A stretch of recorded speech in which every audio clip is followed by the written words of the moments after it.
حضرت عیسیٰ علیہ السلام کو زندہ آسمان پر کیوں اٹھایا گیا؟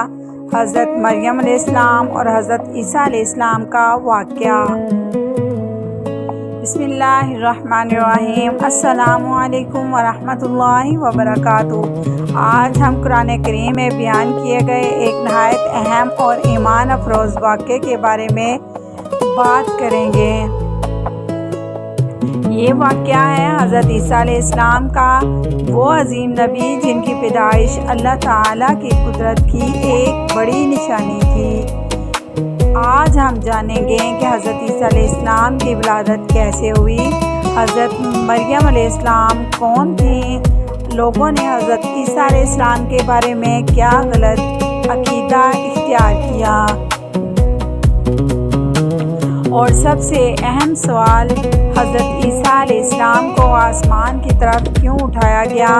قرآن کریم ہمیں اس واقعے کے بارے میں بہت واضح رہنمائی دیتا ہے۔ سب سے پہلے حضرت مریم علیہ السلام کا ذکر کرتے ہیں۔ حضرت مریم علیہ السلام ایک پاکیزہ اور برگزیدہ خاتون تھیں۔ اللہ تعالیٰ نے انہیں اپنے لیے منتخب فرمایا اور ان کی پاکیزگی بیان فرمائی۔ قرآن کریم میں سورہ آل عمران میں اللہ تعالیٰ فرماتا ہے کہ فرشتوں نے مریم علیہ السلام سے کہا کہ اللہ نے تمہیں منتخب کیا، تمہیں پاکیزہ بنایا اور دنیا کی عورتوں پر تمہیں فضیلت دی۔ یہ حضرت مریم علیہ السلام کا بہت بلند مقام ہے۔ پھر اللہ تعالیٰ نے انہیں ایک ایسی آزمائش میں مبتلا فرمایا جس کا تصور بھی عام انسان کے لیے بہت مشکل ہے۔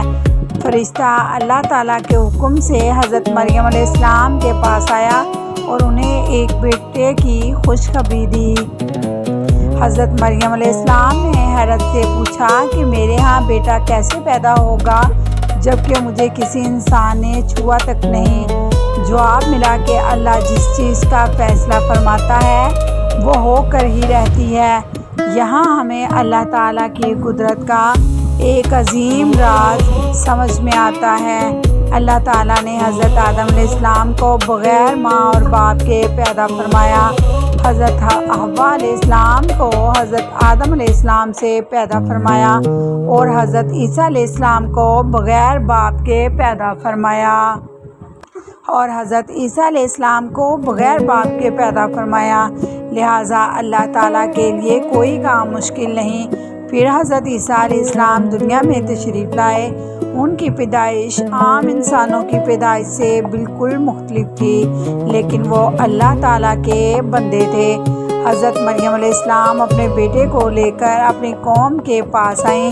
لوگوں نے جب ایک نومولود بچے کو ان کے ساتھ دیکھا تو بہت سے سوالات اٹھائے، لیکن اللہ تعالیٰ نے حضرت مریم علیہ السلام کی مدد فرمائی۔ حضرت مریم علیہ السلام نے بچے کی طرف اشارہ کیا۔ حضرت مریم علیہ السلام نے بچے کی طرف اشارہ کیا تو لوگوں نے کہا کہ ہم اس بچے سے کیسے بات کریں جو ابھی گود میں ہے، اور پھر اللہ تعالیٰ کی قدرت سے حضرت عیسیٰ علیہ السلام نے بچپن ہی میں کلام فرمایا۔ قرآن کریم میں حضرت عیسیٰ علیہ السلام کا یہ کلام سورہ مریم میں بیان ہوا ہے۔ انہوں نے فرمایا کہ میں اللہ کا بندہ ہوں۔ غور کیجئے، اتنے عظیم معجزے کے باوجود حضرت عیسیٰ علیہ السلام نے سب سے پہلے اپنی نسبت اللہ کے بندے کی طرف کی۔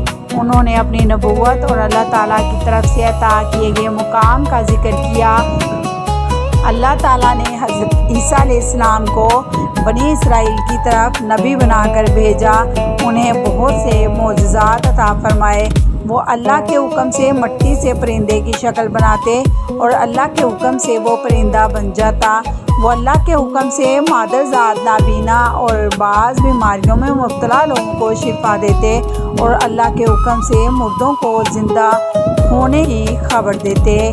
لیکن یہاں ایک بات بہت اہم ہے، حضرت عیسیٰ علیہ السلام یہ سب اپنی ذاتی طاقت سے نہیں کرتے تھے۔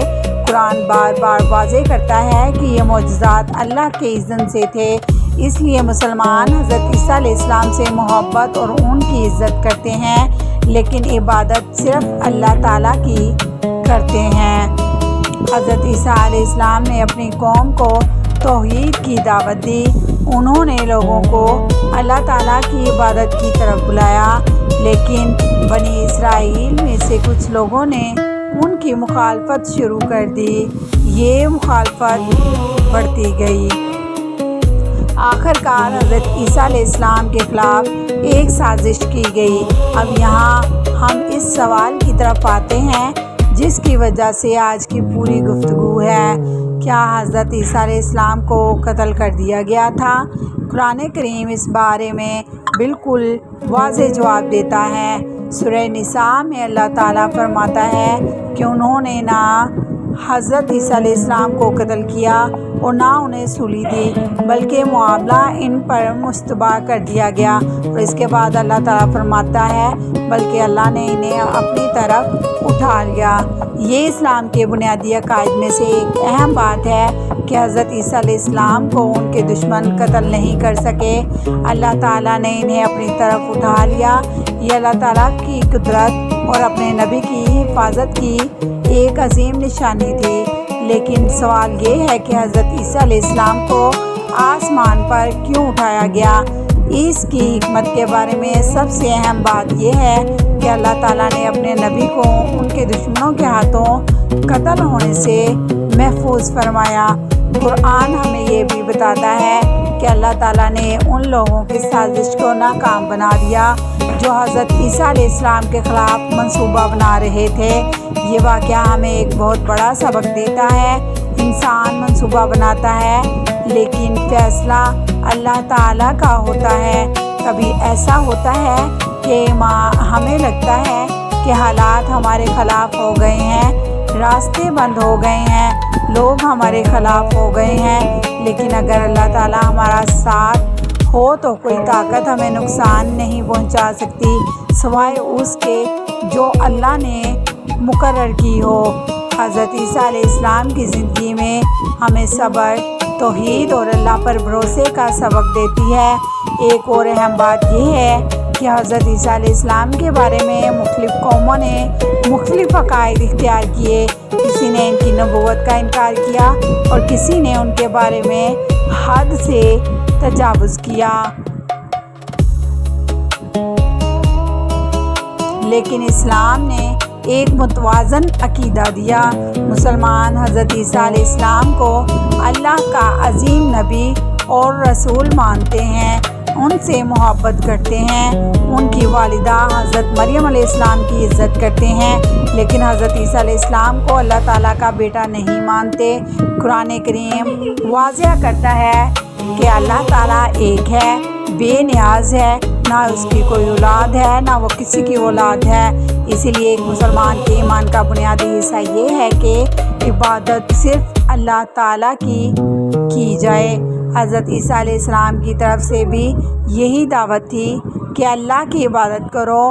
اب حضرت عیسیٰ علیہ السلام کے بارے میں ایک اور اہم بات، احادیث مبارکہ میں حضرت عیسیٰ علیہ السلام کے مستقبل میں دوبارہ تشریف لانے کا ذکر موجود ہے۔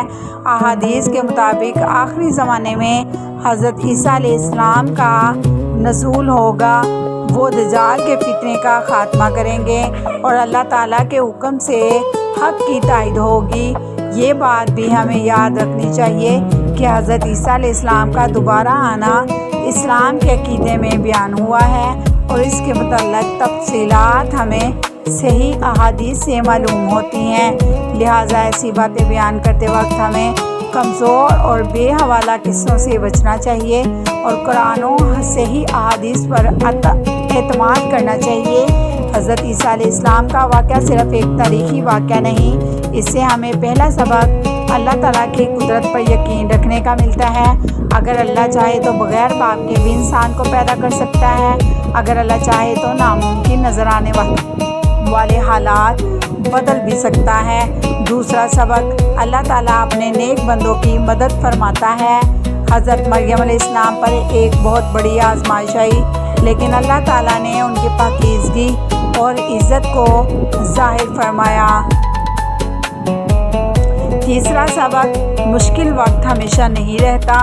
حضرت عیسیٰ علیہ السلام کے خلاف سازش کی گئی، لیکن دشمن اپنی سازش میں